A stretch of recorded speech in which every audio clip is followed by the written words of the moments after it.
Alors, le Rurabus, ça a démarré il y a plus de 30 ans. On est dans une très large zone très rurale.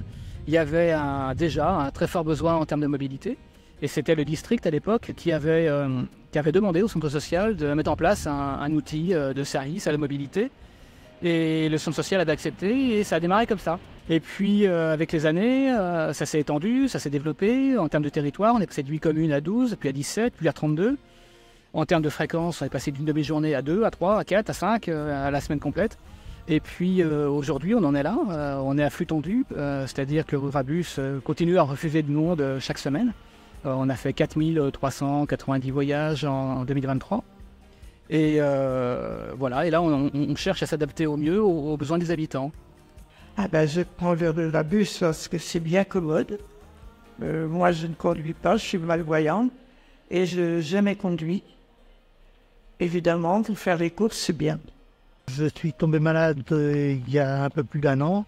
J'ai fait une attaque cérébrale, j'ai une fracture du crâne et j'évite de conduire. J'ai toujours mon permis de conduire, j'ai une moto, mais j'évite de conduire au maximum. Donc j'utilise le Rurabus pour aller à l'hôpital. Je prends le Rurabus parce que je ne le conduis plus, parce que j'ai des médicaments qui m'endorment. Donc j'ai déménagé ici en Charente exprès, parce que ma fille habite Courconne et qu'elle m'avait expliqué qu'il y avait un moyen de Rurabus.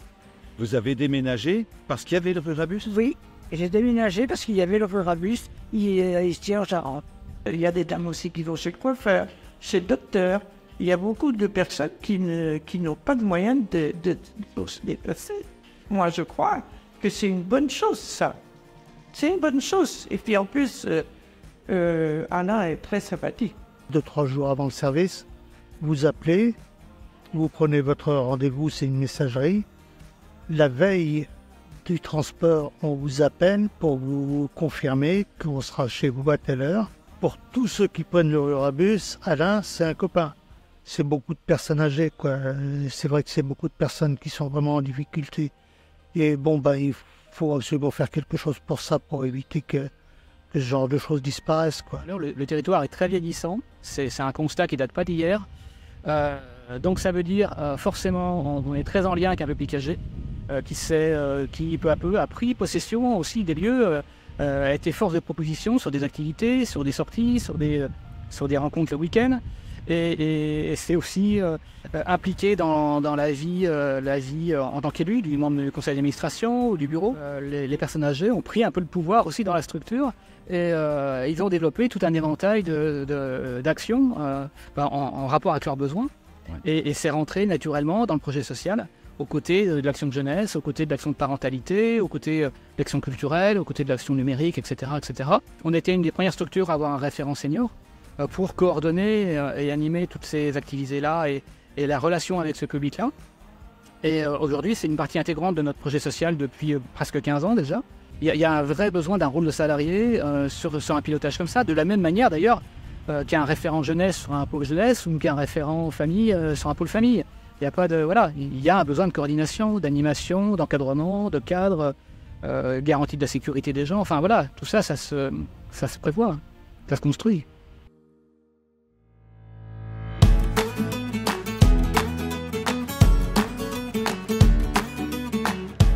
Bonjour, nous sommes ici au Centre social et culturel Parc-en-Ciel de Nanterre. C'est un centre qui est municipal en cogestion avec des habitants du quartier. Le centre, c'est une maison qui est ouverte à tous. Le Centre social et culturel bénéficie d'un petit café. Ce petit café est exclusivement tenu par des bénévoles qui sont en majorité seniors. C'est un lieu où on vient échanger, se rencontrer, refaire le monde. C'est aussi un lieu où émanent certains projets qui sont ensuite mis en place au centre social. C'est un endroit où on se retrouve dans un moment convivial, on peut discuter, on peut partager des histoires, on peut faire des jeux de société. Pour la convivialité, le plaisir de me retrouver avec des gens sympathiques, pouvoir discuter, blaguer aussi, passer un bon moment. Étant donné que je suis seule, ça me permet de voir du monde. C'est vraiment du bénévolat, donc on partage notre temps en fait. C'est un plaisir avant tout, donc c'est pas une obligation. Chaque personne peut faire du bénévolat comme elle l'entend, quand il a un petit temps à consacrer. Et puis, le but principal, c'est surtout de prendre du plaisir en faisant du bénévolat. Je viens au Petit Café rencontrer des amis, rencontrer tous ceux qui nous entourent, qui nous aident à faire les papiers, les démarches, à nous remonter le moral et à rigoler et à discuter, surtout discuter. Je sers le café, le thé, tout ce qu'il y a. Voilà, quand on me pose des questions aussi, je dirige, je fais un peu l'accueil aussi. Et grâce au Petit Café, j'ai connu Béatrice. Voilà, j'ai fait de nouvelles connaissances, j'ai connu Denise. Je dirais que la personne qui a eu cette idée, c'est vraiment génial. Je fais passer le message. Hein. Quand je vois des gens, je dis, ben, viens vendredi après-midi, c'est moi qui fais le Petit Café. C'est gratuit, sauf si tu veux participer. J'aime bien faire ça parce que je pense que je suis utile pour ces gens. Parc-en-Ciel, il n'y a pas que le Petit Café, il y a des activités culturelles, il y a des repas partagés, il y a des visites dans Paris, il y a beaucoup de choses. Ça leur permet de sortir de chez eux, de rencontrer du monde, de se faire des amis. Et ça permet aussi de tisser des liens qui après sont utiles pour les sorties. Quand on y vient fâché, on ressort avec le sourire parce qu'ils sont à notre écoute. Alors le pari que fait la CNAV, c'est de se dire que si on veut accompagner la transition démographique, il faut le faire en étant au cœur des territoires, c'est-à-dire en pouvant mobiliser vraiment le centre social comme étant une réponse assez majeure et centrale pour, au travers de l'animation de la vie sociale, réussir cette transition qui ne pourra pas venir d'en haut.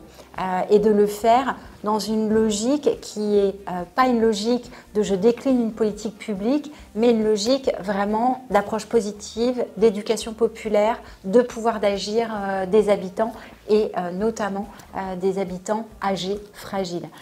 Au final, la mission vieillissement vise à agir sur les enjeux prioritaires suivants.